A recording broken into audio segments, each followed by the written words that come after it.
Okay, looks like we are recording and we are now live on YouTube. Welcome everyone. Thank you for coming together. It is September 8th, 2020, and we are now in our regular City Council meeting. It is 7:06 p.m. and consistent with provisions of the Utah Open and Public Meetings Act, we are meeting tonight online. I call this meeting to order. Summer, please take us through a roll call. Okay, we have Kaylin Jones, Moab City Council, Karen Guzman Newton, Moab City Council, Mayor Emily Niehaus, Ronnie Durestri, Moab City Council, Carly Castle, Assistant City Manager, Joel Linares, City Manager, and Lori Simonson, City Attorney, Tony Knudsen Boyd, Moab City Council. Thank you so much. We're at 2-1, approval of the minutes for August 25th, 2020. Is there a motion? I so move to approve the minutes. Thank you, Karen. Is there a second? I'll second. Thank you, Tawny. Discussion. I will call for the vote. Roll call. Karen. Aye. Mike is not here. Ronnie.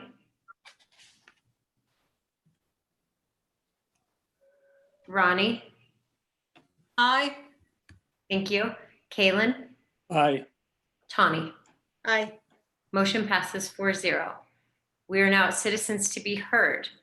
We are trying something new tonight where we are allowing citizens to call in and join us via Zoom. Summer, do we have anyone in the waiting room for citizens, any citizens to be heard in our waiting room? We do not. We have Amanda Nill and Carrie Newman all read for the presentation. Okay. So seeing that there are no citizens to be heard, I will just say that we are allowing citizens to be heard. And so the way for folks to join us is by dialing a phone number and entering the meeting ID of which we published with alongside of our agenda on our agenda. If any council members or staff hear that somebody wanted to be a citizen to be heard but had trouble, please let me know so that we can work out kinks before our next meeting. Ronnie? I just wanted to check. We had heard from someone that they weren't totally sure, with the Zooming, if they were going to be on the screen or if it just meant they would be on a phone phoning in, and they wanted to check if they could still submit a written comment. And so I just wanted to clarify what we were doing moving forward, and then figure out if we put information out, so that was clear to people what their options were. Well, people can always, individuals or groups can always email us as a council or us as individuals. We decided to do one or the other. So instead of accepting, written comments for the record, we switched to the citizens to be heard online. For tonight, we were planning on not showing video. That would just keep us safe in case anybody had images that might be inappropriate. And so that was the plan for tonight. And so that should be our plan moving forward. So they would essentially call in and be heard, but not be seen. Okay, and just to clarify, I think in an exchange with Carly, I wasn't sure, or Summer, if there was some thought about also bringing back the online form. I don't know if people want their, obviously people do, I think, know they can email us at any time, but I wasn't sure if they want their comments in the meeting minutes. I think some of them were wondering if they could still do a form. So I just wanted to make sure we answered that yes or no.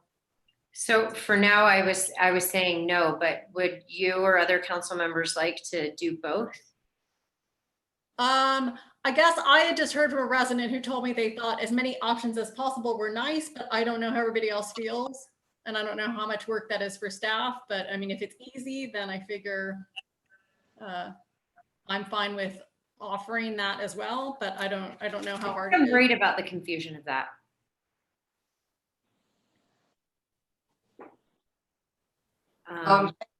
If I may, Mayor, I too would like to offer that as an option. It's sort of similar to when we have citizens to be heard, those who just fill out a card, and then document, that's We don't documented. wish to speak.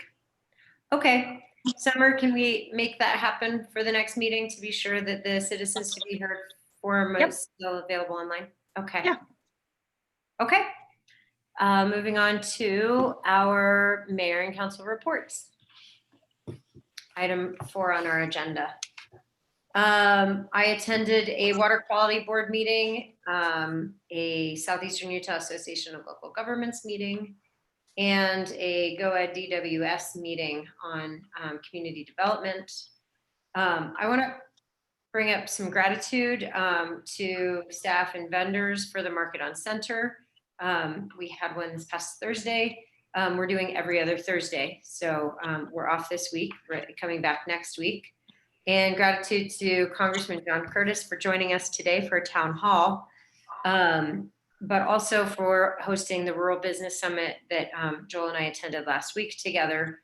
And then after that, I met with him and other mayors and commissioners of the area to talk about issues that affect us all. And that's it from me. Ronnie? I'm out of town helping my mom, so I don't have much to say other than I'll just pass on an update that I got from EMS. They are now situated with their administrative offices down at the fire department. They're hoping to start taking the building down in September. Let's see, August had a preliminary 136 calls, putting us at 98% to date compared to 106% in 2018. Let's see, and EMS, I'll let Tawny comment on this, but EMS and Canyonlands Healthcare Special Service District did go before the county council to negotiate their split of the sales tax. Last thing was, just on the UMTRA site, there is $47.5 million requested in the president's budget and the House appropriations budget, and Senate was going to ask for the same. However, we don't know when we're going to get a budget. It may not be till December or next year. So the thought is there'll be a continuing resolution that will keep the funds at what they were this previous year, which was 45 million. So I guess we just have to wait and see with that. But the ask had been 47.5. That's it. Thanks. Thanks, Ronnie. Mike is not with us tonight for our meeting. Who's next? Tawny. Me. I attended a museum board meeting. We did a little bit of visioning about a mission statement and a value statement. That is still in the works.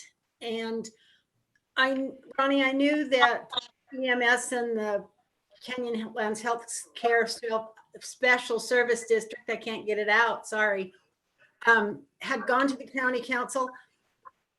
I've heard unofficially what the split was, but the care centers meeting is Thursday. So let me wait and just get the official word before I say what it was. I don't want to get those percentages mixed up. And I do believe that is it. Thanks, Tawny. Karen? Okay, so Mayor, I just, you sent out a request from council to keep things short, and I definitely feel like I have been guilty of doing longer reports, and I apologize if I've taken too much time.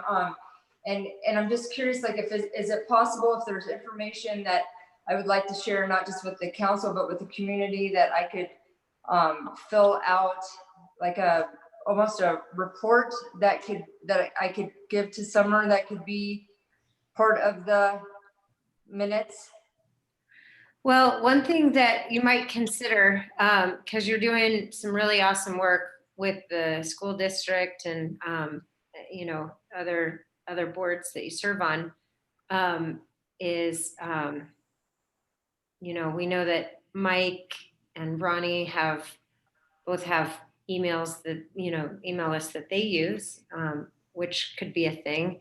If you were to fill out a report and give it to Summer as in addition to the minutes? Well, it would be like a report that is, I don't want to go over your 3-minute time allotment. So, and I don't want to, there's some information that is just like, that's pertinent to the community, and I'm trying to be respectful of everyone's time, but I mean, there's sometimes that there's information that needs to get out, and this is like a venue, this is an opportunity for us to share what we're doing. And it's also, I mean, there's quite a few members of the community who don't even know what we do, and it's an opportunity to, to share the work that we're doing between meetings. I think my intention is that, I have been guilty of it too, is sharing a whole lot of information about what happens at board meetings or meetings of which we sit on boards or groups. If there's a juicy chunk of information for the community to be shared, absolutely share it during this time. I think what I was just saying was let's try to, be brief and succinct with, what we've done, and avoid duplicating reporting on things, like already noticed meetings, things like that. If you've got juicy stuff to share with the community, this is a fine time to do that. Yeah, Okay. and the problem with filing a report in the minutes is no one will ever see it. I couldn't hear that. What was that, Joel? The problem with filing a report in the minutes is no one will ever see it. It's a ton of work that no one will ever read with staff. Right. Okay. I wonder if the city's Facebook page might be a good venue for this, or if we'd maybe outside of this meeting think about like what are the best venues that the city has, and then explore that. Yeah, I definitely do share with Lisa, pertinent, information to share to the community. And so you're right, Kaylin, that is definitely a venue. Well, go ahead and report, Karen. And we'll Okay. So I had a chamber board meeting, and Teresa King and Makeda, they gave a quick presentation about the RAP tax. That was very helpful. That was great. I also attended the Rural Business Summit, but via video. I got to see your hand, Mayor, when you received the ACT Campground Award. And then I held a transit discussion with the executive director of Utah Clean Cities. I was given an introduction to her sort of through Monty Aldridge from UDOT. He recommended getting in contact with her and seeing the kind of work that they're doing in Zion National Park.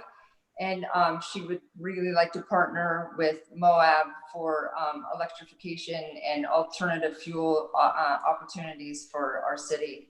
And I have another meeting with her this week. And then I arranged a scouting trip for the early Head Start locations with interested private and nonprofit parties in the city. And we'll hear a little bit more about that with our presentation. So that was it. Thanks, Karen. And see, I think that we're all kind of hitting like 1 or 2 minutes. And so if there is a juicy, just to answer your question, if there's something that information that you want to share with the community, I think this is definitely a great venue for that, especially because I think the press is listening. So always okay to share.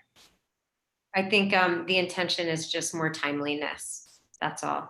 And something else we could, Lisa, just talk real quick about what our options could be. We could do a short video clip if you wanted to come to the office and post that up on the happenings as well. Okay, thanks, Karen. Kaylin. I attended the Market on Center last week and staffed the Proposition 8 information booth. That was fun. Made contact with shared some information with a few potential voters. The Solid Waste Special Service District had our board meeting. The January through July municipal solid waste quantity is only slightly below projections despite this slowdown. So that is possibly due to all the additional disposable stuff we were using or are using during the pandemic. The January through July recycling income was only 63% of forecast though, and an overall revenue for the first 7 months was 72% of forecast. So not so good. We decided to cancel the formerly postponed 2020 household hazardous waste event. Even though it is a valuable service, it's expensive relative to the number of customers served. So presumably coming back in early 2021. Attended a housing task force meeting, and our primary work product at this point is a set of recommendations to both councils on things to do to improve housing quantity and affordability. So I think one or more of the staff will be presenting on that, but I'll just give you a quick preview to what your appetite of the bullet list. Create more transparency and clearer communication regarding the development process. Approve a townhome density bonus. Oh, and I should say some of these are more geared towards the city or the county. So some of them may not be applicable to us. Decrease project boundary buffer in urban or urbanizing areas, and conversely increase the project boundary buffer in rural areas or scale with size. Reduce minimum lot widths where appropriate. Create a cluster requirement for certain lot sizes and allow cluster development by right, instead of developers having to always create a PUD if they want to do that. Decrease parking requirements for urbanizing areas, and maybe nuance that a little bit with available on-street parking. Create a library of free ADU plans. Create a library of deed restriction templates, and incentivize sustainable development, such as water conservation, energy efficiency, and so forth. I attended a Moab Sustainable Tourism Subcommittee of the Travel Council meeting, and we've been a little bit dormant during COVID, but so sort of a restart and reviewing where we are at, and then also our takeaways were contacting some possible allies at the two universities, since they both have sustainable tourism focused folks. Then I attended a travel council meeting, and although there's statistics, some of the most interesting part of that is often more the narrative component, where people just report on what they're seeing. So one hotelier reported that they've had some social distancing and masking compliant challenges, but seems to be getting better. And occupancy in their Moab hotel is much better than in other corporate properties in other places. Arches is having some record days and really good compliance with COVID safety precautions. But at the MIC, the visitation is really down, like 40% of 2019. Local campground is really well booked. And the MIC is considering closing except for the bathrooms in the winter, just because of budget considerations. So waiting to see how the fall goes. And restaurants are extremely busy, takeout's way up. And then on the hotel side, one concern was raised that September tends to be a heavy tourist bus month. And those are virtually non-existent right now. So, but depending on if all the crowds that are reportedly in Colorado ski towns come here with the cooling temperatures, maybe that'll make up for it. And TRT through June, it was down 1.5 million compared to last year. 57% of last year June, 60% for April, 65% for May. But we already kind of knew that. That's what I've got. You're muted. Thank you so much. Thanks, Council. It definitely felt more efficient. I appreciate that. All right, we are moving on to our administrative reports. Joel, you're up. So widening is going along. They should have the center work done and start paving all of that in this week and start working up Cermak and the stormwater retention. So we're getting close to moving that project on time. So really happy with that, with UDOT and with looking at Johnson. for getting that project going and keeping it on task and on time. So that's happening. Carly, we've had a couple of emails on lap swim down at the MRAC. Carly's working on that. I don't think you want to give an update on that, but we have received those, and we are working on that project. Correct, Carly? Okay. And Prop 8 is out there. It's happening on the ballot this election. We as city employees are not allowed to advocate for or against it. Just to give an update, it is progressing along legally. We talked to the county, and they're over the elections in the county, and they let us know that neither a citizen for or against submitted to the county for the right to put forth an argument for or against it coming November. So there's a hard statutory deadline for that. We advertised for that pretty heavily, had it in the paper, letting people know that they needed to do that, had it online, and no one put one forward or against. So people will see that there is an argument for the Proposition 8 that will be in the voter information pamphlet. We are required by law to let this council know that they're required by law to put forth an argument for it. So people will see that it's from the council. Council is required to do that as a statutory language. So we provided that just to be compliant with the code and make sure that we were checking all of our boxes to make sure that if anyone ever challenged the process, that we were meeting all of the elements. So we're about done on the staff side of things. We got a couple more things to do. Carly and I met today quite a bit about it and talked at length about the voter information pamphlet that we have to maybe put together for the county. It's really hard code to follow. It bounces back and forth between tax law and bonding law and noticing law. Like rather than writing a rap code and just lay it all in like this is how it works, it's like, oh, for this you need to follow the bonding section down here. Then you go to the bonding section and you read it, and none of it really applies to what we're trying to do. So it's quite a decipher, and we've reached out to several other communities who have processed one of these propositions in the past, and Lehigh and Spanish have both been amazingly helpful. So I want to thank those communities for not only giving us advice, but at times providing us with data for our proposition, literally saying this is not only how you do it, but this is with your stuff, how it looks. So they've been excellent. Walnut Lane, we put forward the Real quick about the Prop 8. Were you aware, was anyone aware that a group of citizens created a pro Prop 8 Facebook page? I was told, and I was like, it's a thing that's out there. And that, thanks for bringing that up, Mayor. I was not aware of that. Just to be clear though, a group of citizens is producing the Vote Yes Prop 8 signs that you're seeing right now. I've had several people ask me why the city's doing that, why the city's doing where they are. That's not us. We're not producing those signs, nor are we putting them out. So that is a group of citizens who paid for those signs, and they're distributing those signs. So thank you for making that.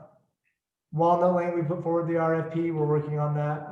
We're working on the trailers as well. We're switching now from summer to fall, hopefully. Hopefully we don't have that Denver experience and go from 99 to snow in a 48-hour window. But we are starting to shut down the air conditioning units and checking furnaces and prepping to make sure that people have warmth through the winter. And so we're waiting for the RFP to come back on that.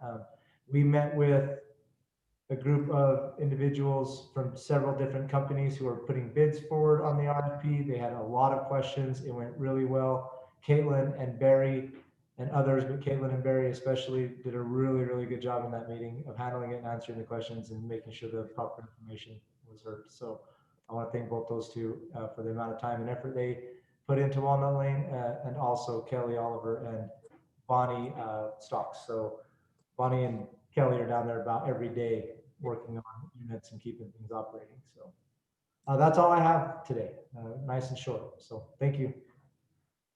Thank you. And no other staff to provide reports. Okay. And we are now at the presentation, item 6 of our agenda. Presentation of early Head Start program opportunity for expansion in Moab. So welcome Carrie and Amanda. Hi, Hi, I'm Amanda Nill. Thanks for having me tonight.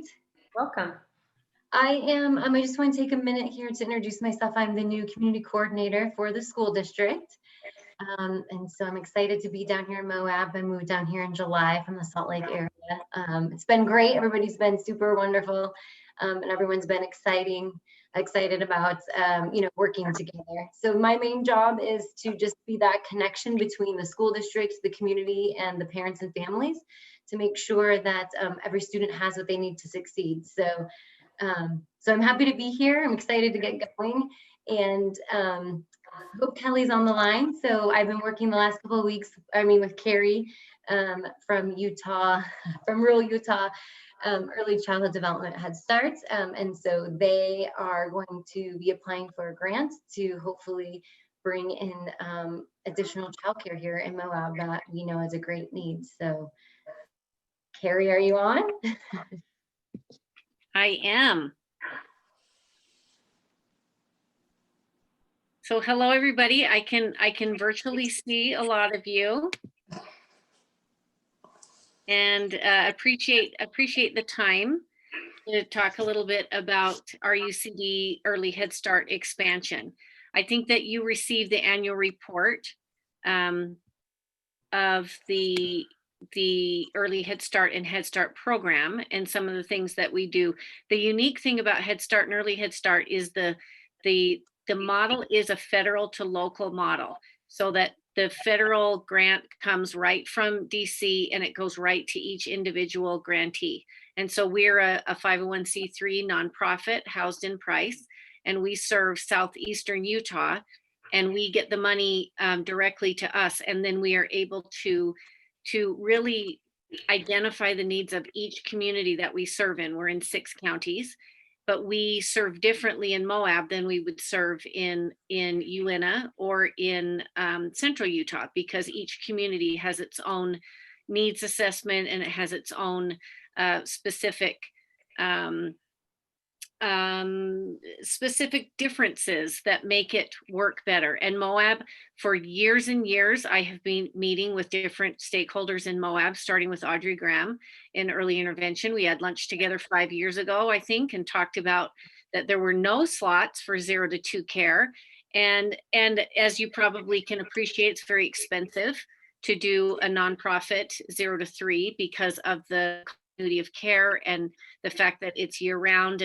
And so in some other areas, we would do a 6-hour model, but in Moab, it definitely needs an 8-hour model. So over the years, I've met with different people in Moab and have always had this at the top of our need. And this grant came available, and the federal government very kindly allows us to use our base grant money for Head Start and Early Head Start to pay a grant writer to go after this. And this grant writer is a very successful grant writer from Colorado who's very well versed in Head Start and Early Head Start. And we are specifically trying to meet the needs of parents who may not be in the workforce presently. What we're looking at is you have a very, and I know you all know this, but for me as a needs assessment, what I can see in your community is if you have a 2-parent family who both work, they will not be income eligible, but they may very well be in poverty.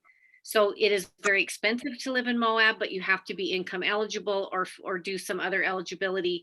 With Head Start, you can be homeless, living with a family member because of need in foster care, or you can be on any other kind of TANF SSI, and you can be categorically eligible. But the problem in a place like Moab, which this is a national problem in Head Start in different cities, is we use the poverty guidelines. And that very well could be that somebody in Moab could be living above federal poverty guidelines, but still living in poverty. And what we're looking at is the best part of Head Start and Early Head Start is once you become eligible, you never have to reapply until you age out of the program. So if a parent of an infant or even a prenatal mom came into the program and had a baby, got the baby into center base, it does not matter.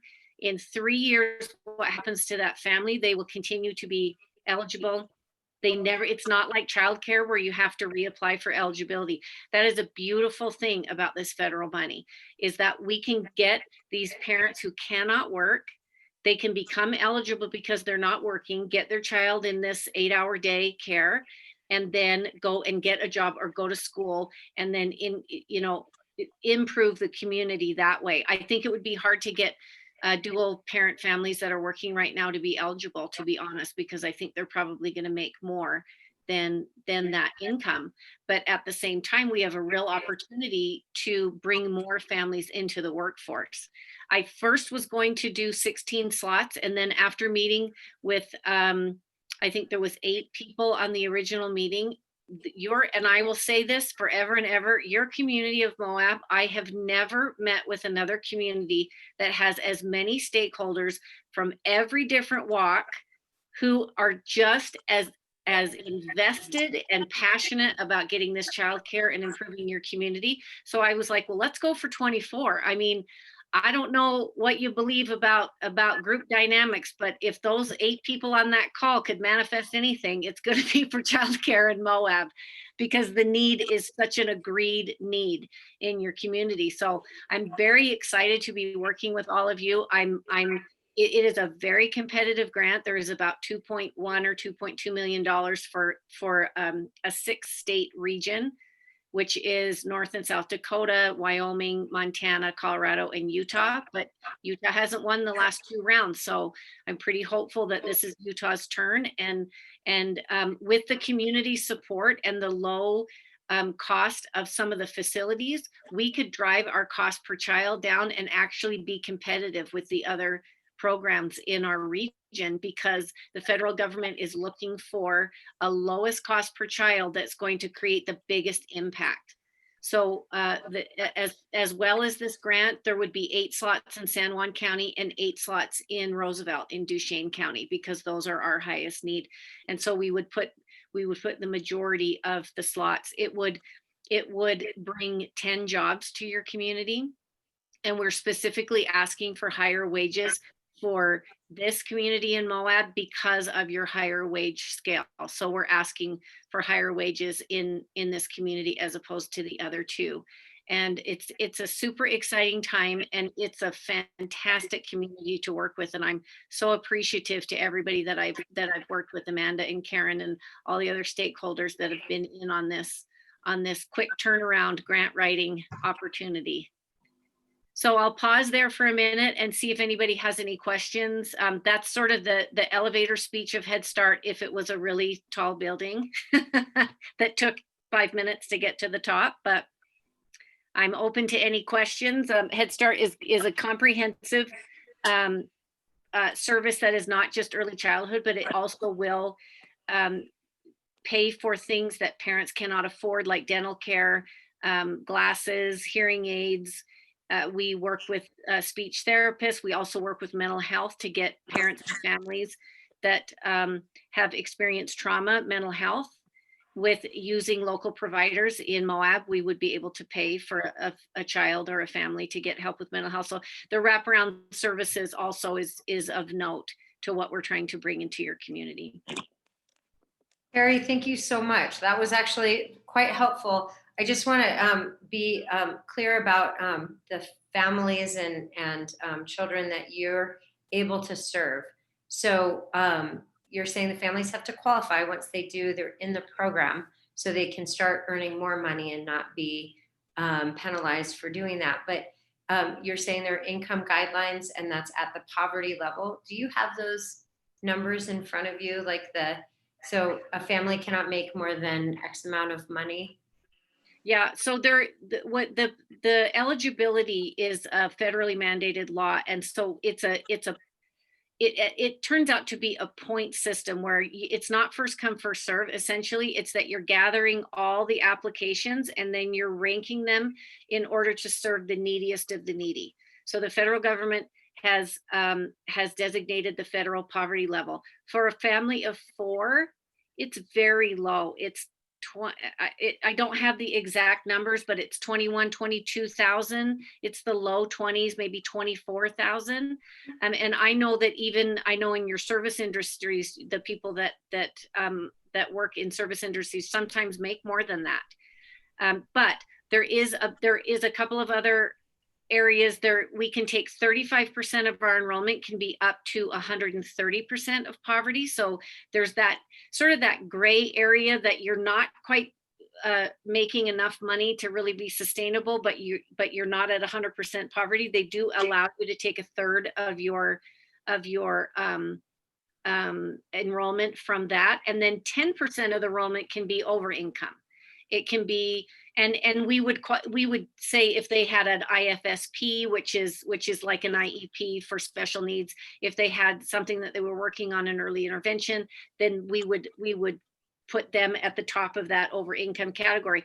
And then there's the 3 areas that they are categorically eligible. One of the categories that I think would probably be in effect in Moab are the families that live together for financial need, which is sort of the McKinney-Vento. I mean, I know we talk about that a lot in the school district, but if families are living together or friends are living together because it's cheaper to live together, that child is considered homeless under McKinney-Vento, and they would be categorically eligible, which would mean they would not have to do any other income verification. It's just they would declare the McKinney-Vento ID of homeless. They would automatically get in and go to the top of the list. If a child is in foster care, including kinship care, there is a way to do kinship care that is not actual foster care that qualifies as homelessness, because the child is not living with the parents and is living with an aunt and uncle or grandparents. You can get them in the kinship care. And then the third one is TANF. So if they're receiving TANF, that also means that they would probably be eligible with the poverty level as well, because I know that's 100% of poverty for TANF. So Carrie, I know I was asked to sign a letter, and Karen, your name was on that, Brett is on that. So it was the key leader board that signed the letter stating we support you. Yeah. And so when are we going to find out about the hopeful award of the funds? It has to be released in March of 2021. So the quick turnaround of the grant, it was released maybe 4 or 5 weeks ago. It's due the 21st of September. And the grant writer that I work with will probably have it done around the 14th. And it's submitted the 21st. I would expect that we would, if we were to win, we would go into negotiations in the beginning of the year, because it has to drop. So it has to drop in March, which means they would negotiate. So if they want you to win, but they say your cost per child needs to be a little bit lower or something, you would then negotiate with the federal government if they wanted to award that. We think with the 2 million or 2.2 million, there probably will be 2 grantees. We're asking for about between 750 and 800,000. So our cost per child would be about 20,500 or 21,000. That's really competitive. And that is primarily when I sent the grant writer the information of the spaces that I drove down and looked at last week, and talked about the fact that the spaces, so much of it could be an in-kind contribution. She was absolutely elated, because that's what drops your cost per child down, is when the community rises up and supports and works together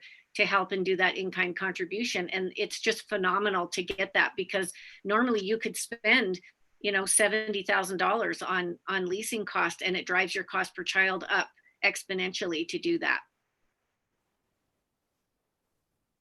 Karen. So I wanted them to present today because, first, we're on a deadline trying to get the grant written and out so that we can even attempt to qualify. But also, one of the spaces that we looked at, so I reached out to the chamber at our last chamber board meeting, and it was really amazing who came out and said, oh my gosh, we would love to help with this project. And you know, what can we do? And so there was a couple nonprofits, and there was also some private business entities in town that were interested in trying to help, because everyone knows we need childcare, right? And so what came up and what I talked about maybe a year ago was the Scout House, and the fact that the Scout House isn't used during the day. This is an opportunity for us to use that property for childcare, and also have it sort of pay for itself. I did a quick Google sheet just with expenses that we pay for water, sewer, trash, heating, but I didn't have the numbers for staff that actually goes in. And I mean, we have Chase is amazing, and that property is absolutely gorgeous. So like there's an opportunity to actually have this property that the city owns be used for a larger community benefit. And it can also still be used for the scouts. Like Carrie was saying that, we could potentially use the space from 7 a.m.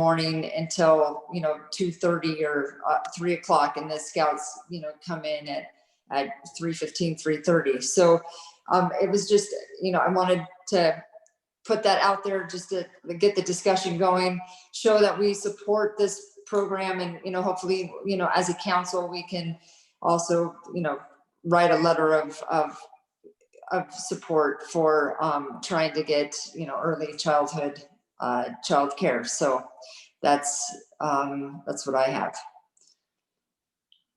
One thing that we will definitely do is, now that we've with what we've learned with our bike skills park, the Robin Graff Memorial Park, is that all of the properties that have been identified that are city properties that we get serious about, we'll do that public hearing. We'll go through that process that we talked about, I guess, a couple of meetings ago. And we can, as a council, say,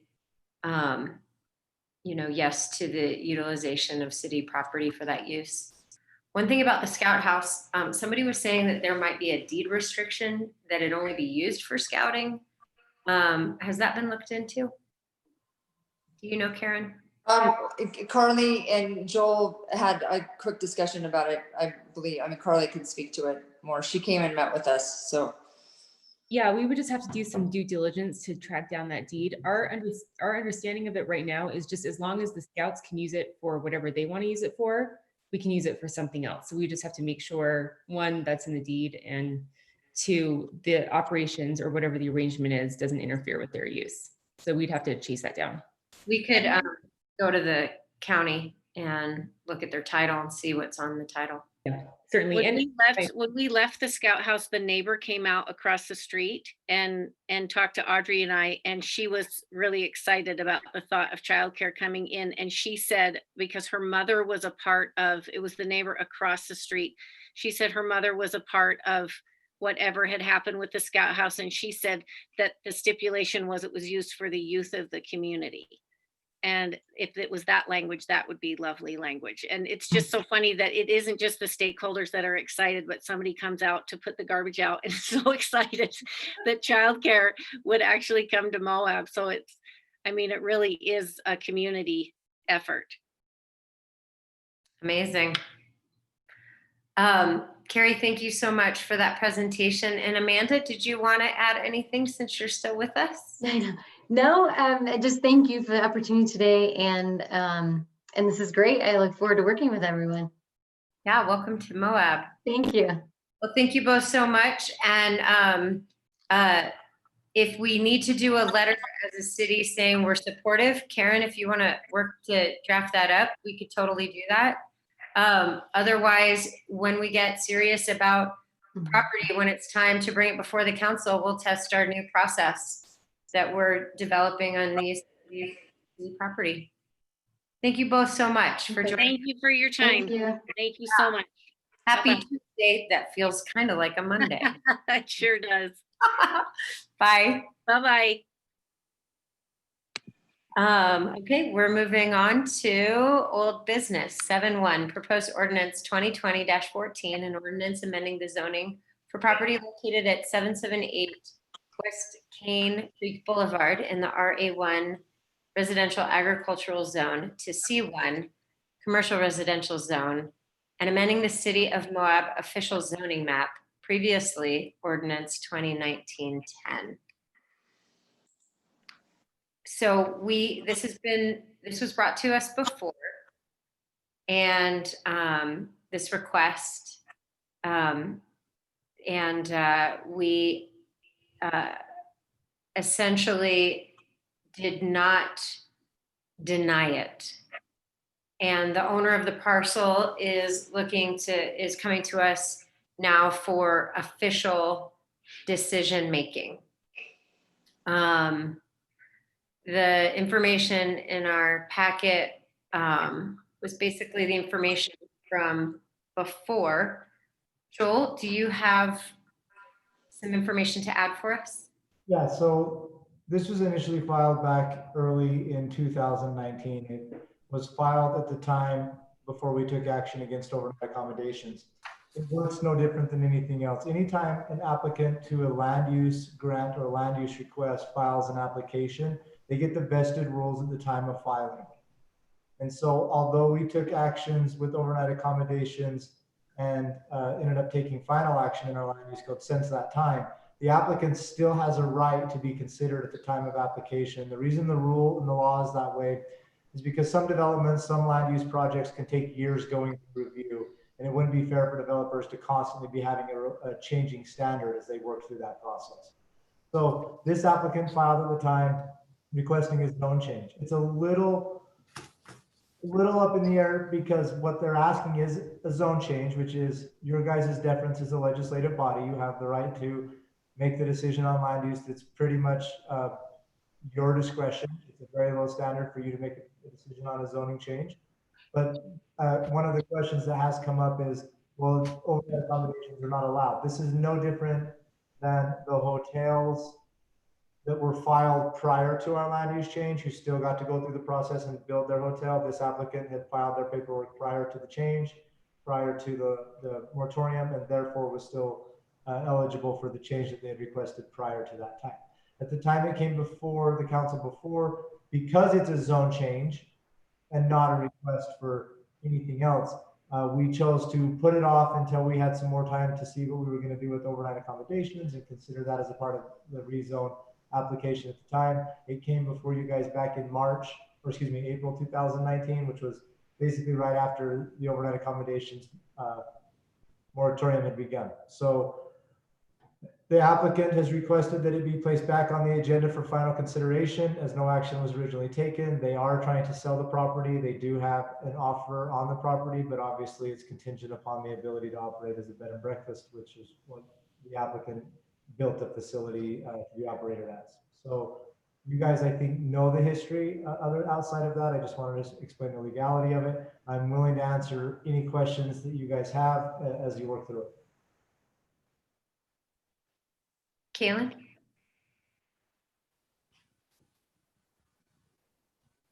Oh, mute. The assertion that the sale is contingent on it being licensed as a B&B is not obvious, but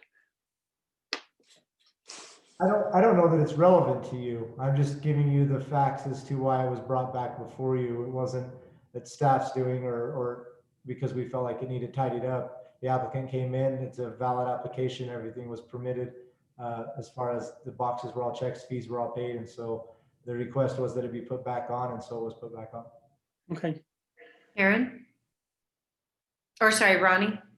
I was just checking on a process question because I just went back today since we discussed this in March and April of 2019, and I re-listened to our meetings. And so I just want to make sure I understand process. I mean, I don't have a problem that we're back discussing it, but I am trying to make sure I understand the process because I went back and I listened, and we went from the March meeting, then we went to the April 9th one. And in the April 9th one, the way that one ended is Attorney McEnany at the time said a lack of a motion was essentially a denial. And Mike Duncan did ask, well, so do we need to make a motion? But I think there was some comment.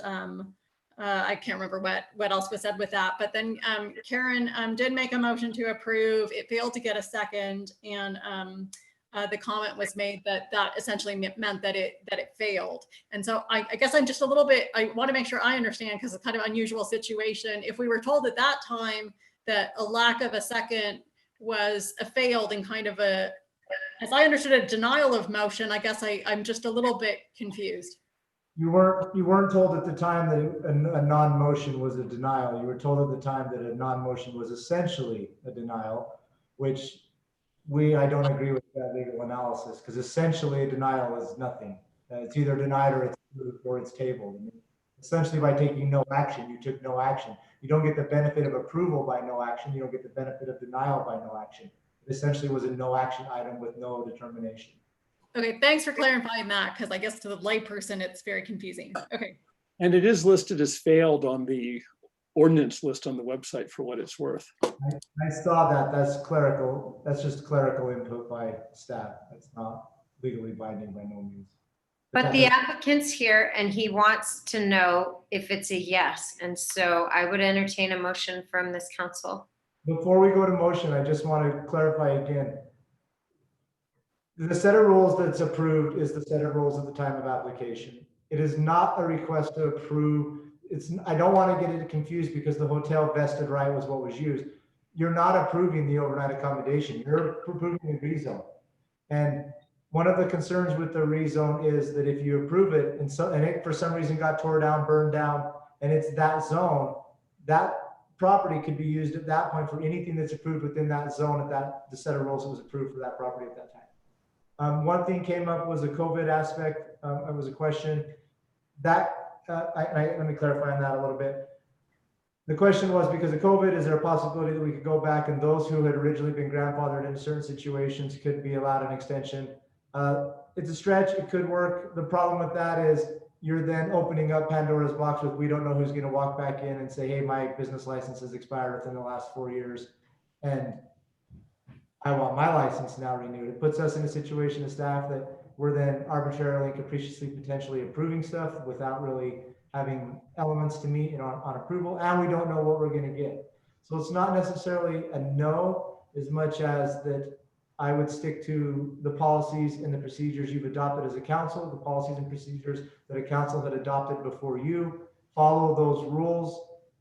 If you want to approve the zone change, then know that you're approving it more than likely forever to be a bed and breakfast, but it does rezone the parcel to be something else. If you deny it, then the parcel at that point would be locked into an RA1. The uses would be locked in under an RA1, and an applicant would have to proceed from there with any action that they chose to take. Karen? So it feels like there is some fear that, if it changed uses, then it is a C1, and that, the surrounding areas are RA1. Could we, and I don't know how this works, is it possible to actually change the use of RA1 and add bed and breakfast? I mean, because how many areas do we really have RA1 in the city? And bed and breakfast is like the best case scenario of an overnight accommodation, where you have an owner living on the premises, and is that? I think that's a great question, Karen. You have to really put this in the context of where we're at today. When this application was filed at the time, overnight accommodations were still being permitted within the city. And so at the time when the zone change was requested, I don't think anyone really thought that we would be here today with the set of land use rules that we currently have adopted. So if it was denied as a zone change, you could request, an applicant could request, or at the council's own request of staff, we could look at putting bed and breakfasts as an allowed use in an RA1 table. That's no different than as we've starting to look at the overnight accommodations, where we want to put them, what zones we want them in, if we want them back, what the standards are for them to be able to build under overnight accommodations, all that would be permissible. So the answer to your question is essentially yes. You could, if this failed, request a use change within the table to the zone at large and allow bed and breakfast back in an RA1 zone, or in an RA1 zone if it hadn't Right. been. There's I mean, quite a bit of RA1 in the city. But it is a possibility. It's something you could look at. And I'm Yeah. not Right. saying I want to do that by no means, but it would be a legal application. Well, it's just, also like having, looking at the C1, you're allowed gardens and nurseries. Like, how perfect would that be in RA1? I mean, like, that's a really, like, it would be a great thing. I don't think anybody would oppose that. I mean, obviously, if we were to talk about use changes, I mean, that, knowing our community, it's a public hearing and everything else, but it just seems like a more palatable solution than just saying, okay, C1, change it to that, and then it can be every other, Yeah, and use.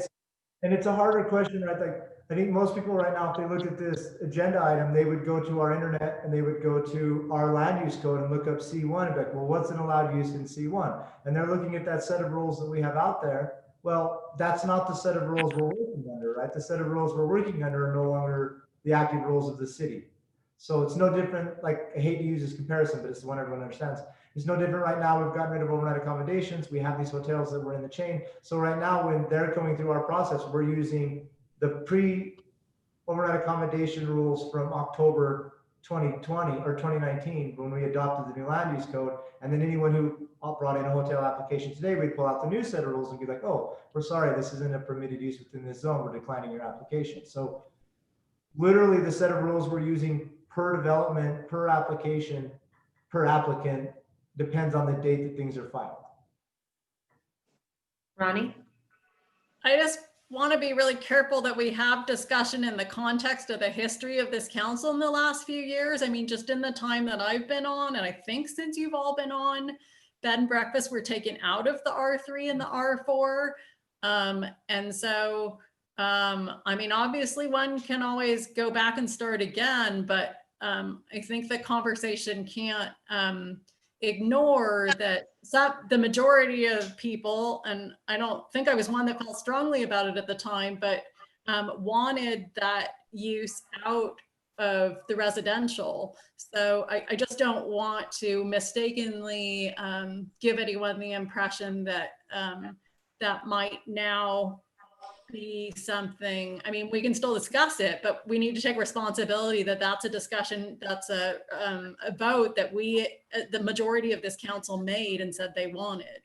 And Ronnie, to be clear, in order for that change to take place, that would either have to be through a land use request of a city, basically amending a text amendment. So that would require us to do public hearings, go through planning commission give an approval for or against, probably have another public hearing based off how we're trying to do things here now, before it went to council, have it go to council before, like, it's by no means a guarantee that that change would take place. It would have to follow that lengthy process for all of that, and then still have a vote by council at the end of that process. So I don't want to give the impression that we can just change the land use code and throw it.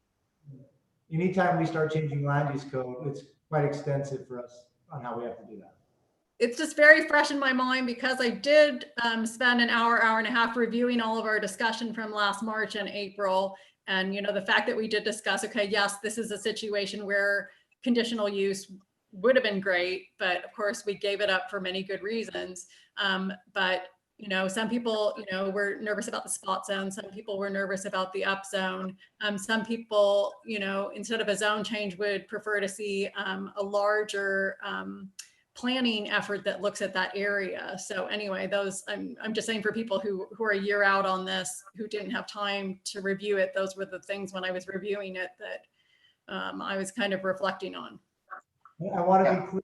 I want to be clear to the council, and Lori can speak to it if she wants, but this is a zoning change application. It's a legislative decision.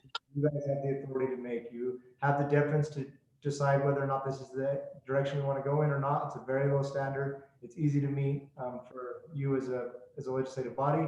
So I don't hesitate in whatever decision you make.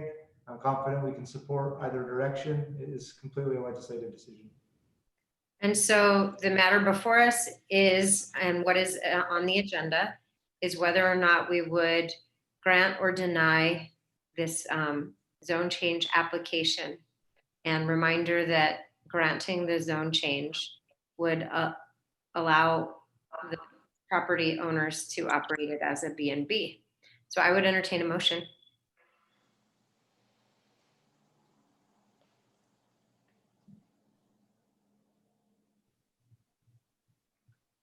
Tawny? I will move to approve with, hang on a minute, I got to read it better.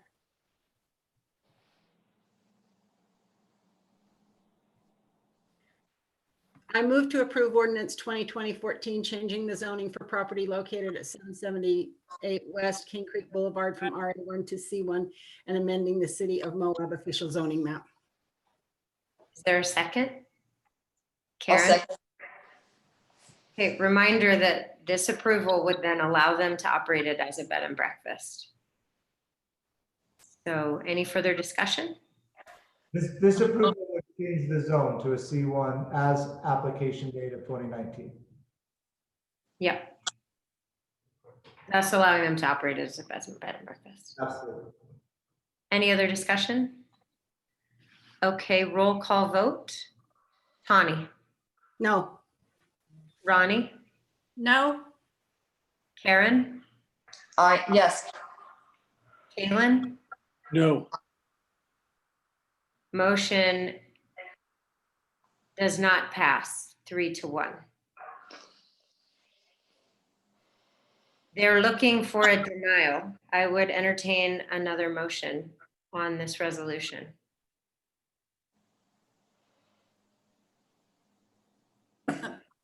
So Doesn't it vote in our deny? packet, there's language that says, I move to deny.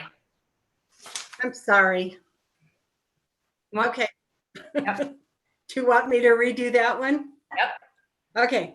I move to deny ordinance 2020-14, changing the zoning for property located at 778 West King Creek Boulevard from RA1 to C1 and amending the City of Moab official zoning map. That's what was confusing me, was that language. I didn't realize what it was. I apologize. No problem. Is there a second? I'll second. Thank you, Ronnie. Okay, so now to be clear, this is denying their application for a zone change. And just for one procedural note, that it is essentially the prior vote is a denial under 10.3.507, but you can go ahead and get a vote on the motion, which is just, it just solidifies the prior failure of the previous motion. I'm going to call for the roll call vote now. Kaylin? yes, Tawny? Yes. Ronnie? Yes, Karen? No. Motion passes 3-1. Thank you. We're moving on to new business. 8-1, proposed resolution 35-2020, a resolution approving the Brennan Bentley Estates minor subdivision of property located at 1040 Pear Tree Lane, Moab, Utah 84532. We have Nora and Corey here with us. Staff, thank you. You did a great job putting information in the packet. Council, I said to both Nora and Corey, great job on the packet, and no presentation necessary unless requested by council.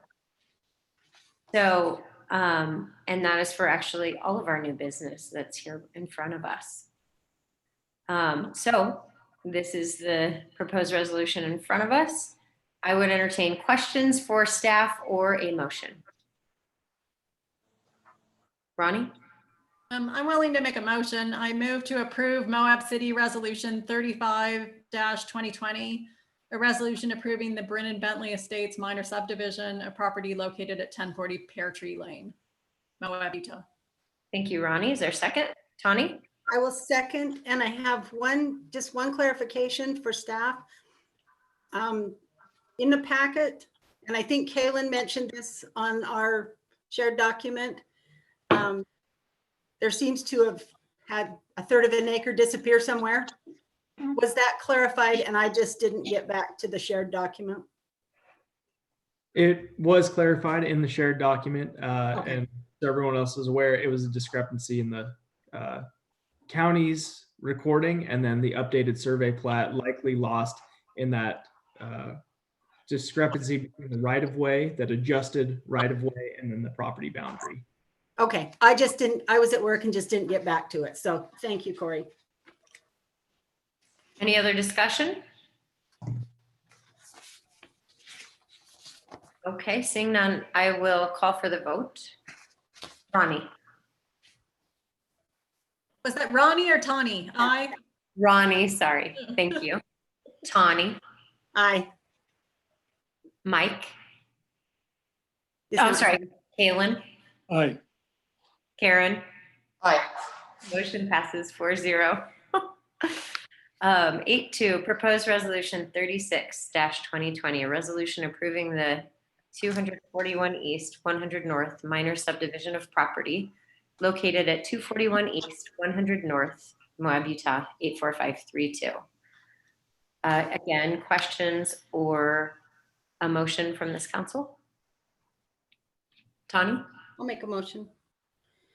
I move to approve Moab City Resolution 36-2020, a resolution approving the 241 East, 100 North minor subdivision of property located at 241 East, 100 North, Moab, Utah. Thank you, Tawny. Is there a second? Thank you, Kaylin. Discussion? Okay. Those in favor, Tawny, Aye. Ronnie, Aye. Karen, Aye. Mike, Kaylin. Aye. Motion passes 4-0. Sorry, Mayor, I forgot he was gone. Oh, it's okay. I just have a roll call vote. It's your name's all mixed up in a bowl and laid out in front of me. And I can't quite remember that he's not here with us because he's with me. Okay, 8.3, proposed resolution 37-2020, a resolution approving the Avery Minor subdivision of property located at 165 East, 200 North, Moab, Utah. And again, questions or motion. Ronnie? I just have one quick question. So I read the part in here about sidewalk. And so I just want to make sure I understand moving forward, because it sounded like, sidewalk wasn't necessary because there wasn't, I think, other sidewalk on that street or neighboring or something. So just so I understand, is that pretty much how it works, or is every case different? Every case is pretty much different. And one of the things that I think that we'd like to do at some point in the future is really to get some more definitive policies on where sidewalks should go and where they shouldn't in the future. But there is a sidewalk on the other side of the street. But this side, there's no sidewalk this whole block, nor is there really much room to put one in given what people have put up. So we have chosen, and it's really on a case-by-case basis, not to require this applicant to put in a sidewalk. Thanks. Nora, or Mayor, I'm just curious, because we've been talking about a sidewalk assessment for 3 years. When do we think we're going to get to it? Such a good question. I'd really like to get to it.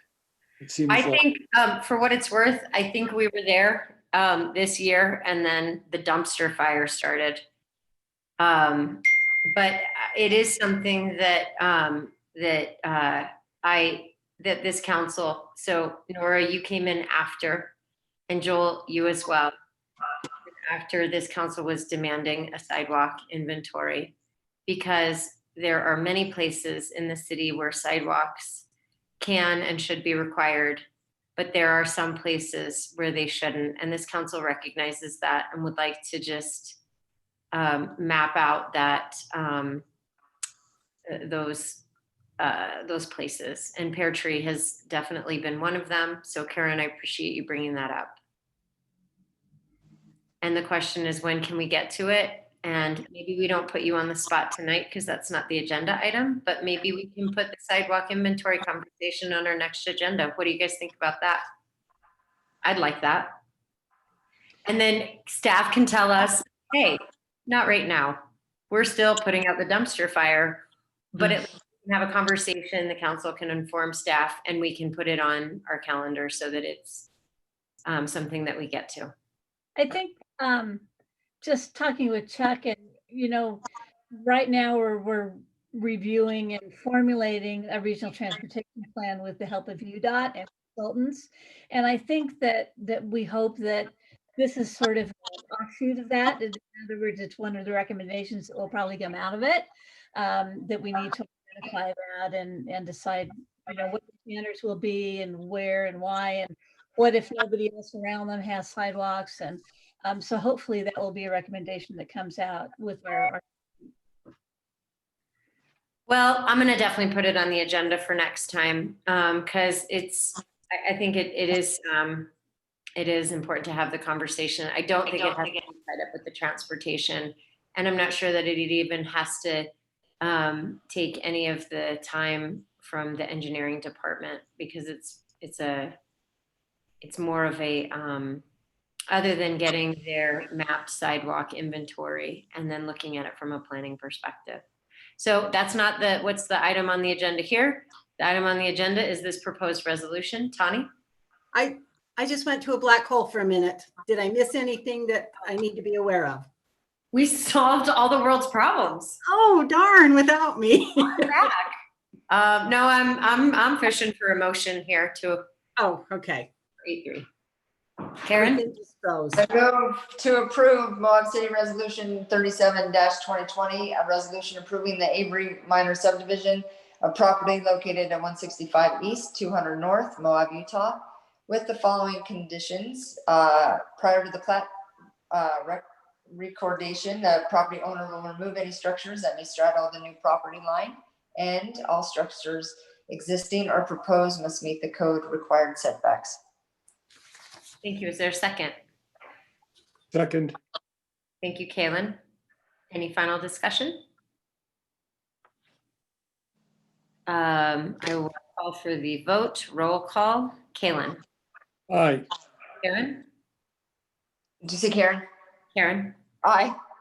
Tani? Aye. Ronnie? Aye. Motion passes 4-0. Y'all's names rhyme and they're so similar. That's why we have Mike in there to break it up. I know, without Mike, it's like the voting is very complicated, roll call voting. Okay, we are now at approval of bills against the city of Moab. Tani, take it away. Okay, I move to pay the bills in the amount of $97,242.16. Thank you. Is there a second? Second. Thank you, Kaylin. Anything juicy? I had Summer grab these out for me because I did not have the bills in front of me. And I thought that this would probably come up in our discussion about the pool and trying to keep it open. The bills just for the utilities at the MRAC for the gas for August was $1153.09. The gas for September 11,000? No, $1,153.09. Okay. 1153.09. And for September, it was $1,253.53. Rocky Mountain Power for August was $93.03, and September was $93.05. But Rocky Mountain Power Solar for August was $4,021.03, and for September it was $44,28.06.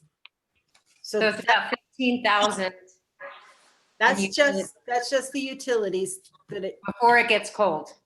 yeah. So I'm in favor of keeping it open a little bit longer and seeing what we can do. But there's a definite cost to the city to do that. I'm curious what the revenue is by month. So That's we- not really the payment of the bills, but It's not really. It looks like we're operating at about a $30,000 deficit July and August, which is better than typical years where it's more like 100,000, 60,000 deficit per month. I think the revenue we were projecting, we haven't gotten it exactly right for August. I think Clint was saying something like 10 to 15 and about, I don't remember what he said for costs.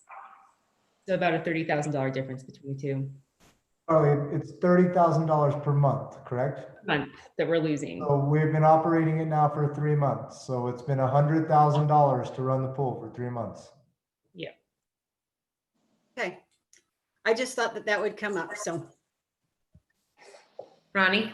Sorry, I just went in a hole. What was that last bit?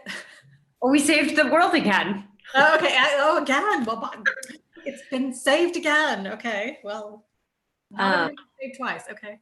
We were just buttoning up the conversation around the bills against the city regarding the MRAC, and that we are in a $30,000 deficit each month to operate, and that the sum of our deficit for dumpster fire 2020 is 100,000. Whoa, whoa, whoa, whoa. Yeah. No. That's dumpster fire MRAC 2020. That's not dumpster fire at large 2020. Let's. Right, I should have clarified because the fire's bigger. That's just one dumpster. Mhm. That's for 3 months. The previous 3 months was even more. But that's also, I mean, that's what we've been running, not just COVID year. I mean, that has been a deficit No, year over year. So no, Karen, No. it was $80,000 a year ago last month. Yeah. So Oh, okay. we had Because- it $50,000 cheaper than the year before. So like, I don't want to like take from what Carly and what the crew and everyone down there is doing. They're killing it. Like, I don't think we can run it any more efficiently than we are. They're doing such a great job at keeping our costs at a bare minimum. We lost $80,000. Was it August or July last year, Carly? It was July. Yeah. So like, we're doing really, really good. I don't want to downplay that, but at the end of the day, we're still losing $30,000 a month over 3 months. It adds up.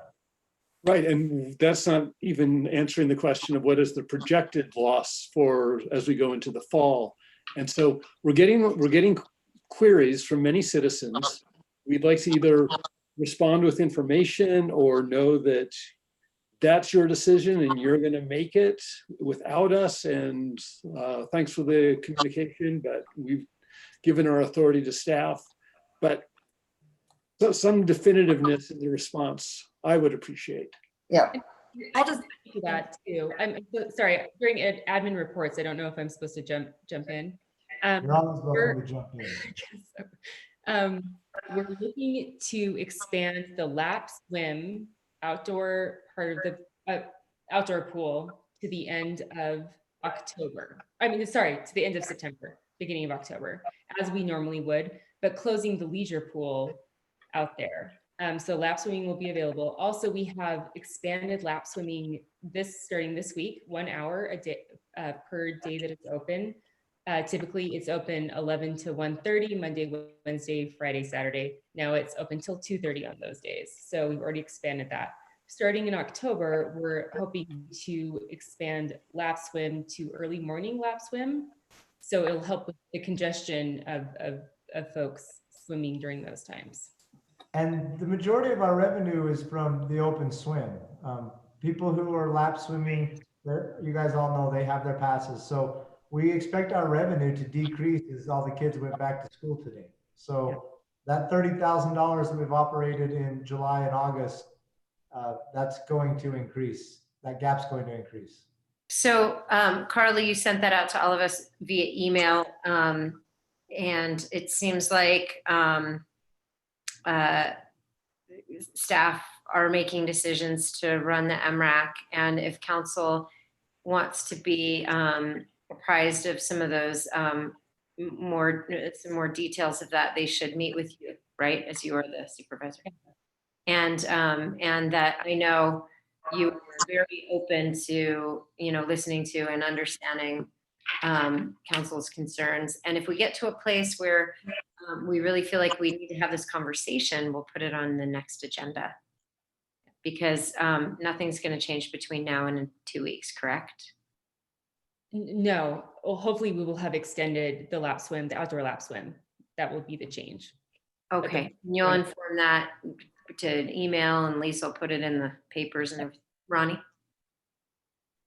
Oh, Ronnie is frozen Frozen again. with a question. I'm And Karen, jump on in. sorry, just while she's rebooting. But Carly, you just said that you would extend the outdoor lap swim. It wasn't it actually the opposite, that you're extending the indoor by having The early indoors morning? it's already been extended. So that's happening now. Starting tomorrow, it goes till 2:30 tomorrow. That decision had been made almost 2 weeks ago and was being implemented. It was like before all August of 10th is when we made that decision. So But the early morning swimming is happening indoors, correct? no, maybe not until October. What we're going to do is sort of shift resources from the outdoor pools. We're going to be closing them to the Yep. indoor. Gotcha. I gotcha. By extending the outdoor swim, we can use the guards that are already on duty, and it's not costing us anymore to provide that upper level of service. To make it so you can early morning swim, we have to bring in a whole nother crew, and now we're paying 4 other lifeguards that we're currently not paying. So however many people can adjust their swim to that, the cost for just providing that morning swim, it's just a matter of how much we want to spend. I mean, we can open the whole Right. thing full blown, go $80,000 a month in the hole again. I mean,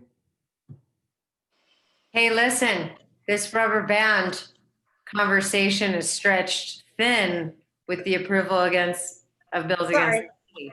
I just wanted Ronnie, to bring it up. I appreciate that. And Ronnie, you had your hand up and then you went into the black hole. Yeah, sorry, the whole. Okay, so I will send any follow-up questions, but I guess because we have been getting repeated emails, I don't know if it's possible to put something on the Facebook page that just says, these are the changes we're making, but, and as for these, common questions, because some people do have the impression that there won't be a cost difference. I mean, is it possible to put a little educational thing about that? Yeah, sure. And hopefully, I don't know that there will be cost difference if we keep the outdoor pools open for a couple of weeks longer. The staffing should remain the same, which is a huge cost too. So it should be okay. And yeah, we will make sure whenever those hours are updated and changed that they'll be widely advertised. obviously, the longer we go into the fall operating the outdoor pool, our cost of heating goes up. So our utilities will go up. So And we can't put anything online to answer the emails yet because the information, we don't have it yet. Like, we don't know, we're still working through the data and the information that we're getting on the numbers to try and determine what we can afford. So I get people want an answer today. They gotta wait. That's just all there is to it. okay, so I have a motion and a second. So I am going to call for the vote on this final agenda item. Kaylin, Aye. Tawny, Aye. Ronnie, Aye. Karen. Aye. Motion passes 4-0. Is there a motion to adjourn? So moved. Is there a second? Second. And all of those in favor say aye. Aye. Aye. Thank you for a wonderful meeting tonight, everyone. See you in 2 weeks. Done by 8:30. Good job. Good job, everyone.